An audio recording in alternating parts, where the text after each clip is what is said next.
ఆదర్శప్రాయుడు మహాత్మా జ్యోతిబా పూలే అందరికీ ఆదర్శప్రాయుడు మహాత్మా జ్యోతిబా పూలే అని ఆయన అడుగుజాడల్లో కూటమి ప్రభుత్వం నడుస్తుంది అని ఆయన ఆశయాలు చాలా ఉన్నతమైనవని పెడన శాసనసభ్యులు కాగిత కృష్ణప్రసాద్ అన్నారు.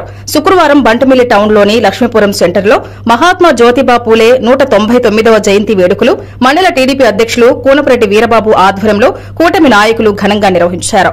ఈ కార్యక్రమంలో పాల్గొన్న కాగిత కృష్ణప్రసాద్ మహాత్మా జ్యోతిబా పూలేకు ఘనంగా నివాళులర్పించారు. ఈ సందర్భంగా కాగిత కృష్ణప్రసాద్ మాట్లాడుతూ స్త్రీ విద్యకు ఆద్యులు జ్యోతిబా పూలే అని, స్వేచ్ఛ, సమానత్వం, అందరికీ విద్యా హక్కు కోసం ఆయన పోరాటం చేశారని అన్నారు.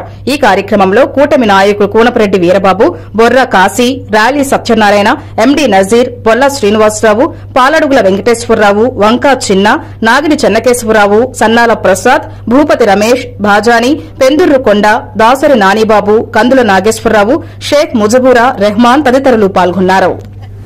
జ్యోతిరావు పూలే గారి యొక్క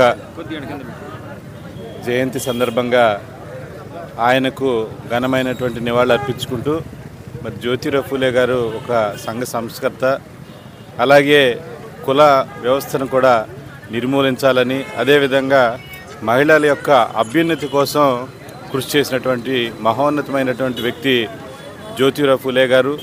మనందరం కూడా తప్పకుండా ఆయన ఏదైతే ఆశయాలతో ముందుకెళ్లారో ఆ యొక్క ఆశయాలకు అనుగుణంగా ఆయన యొక్క అడుగుజాడల్లో ముందుకెళ్ళి మంచి సమాజాన్ని నిర్మించాలని చెప్పేసి ఆయనకి మరొక్కసారి ఘనమైనటువంటి నివాళులు అర్పించుకుంటూ సెలవు తీసుకుంటా ఉన్నాను.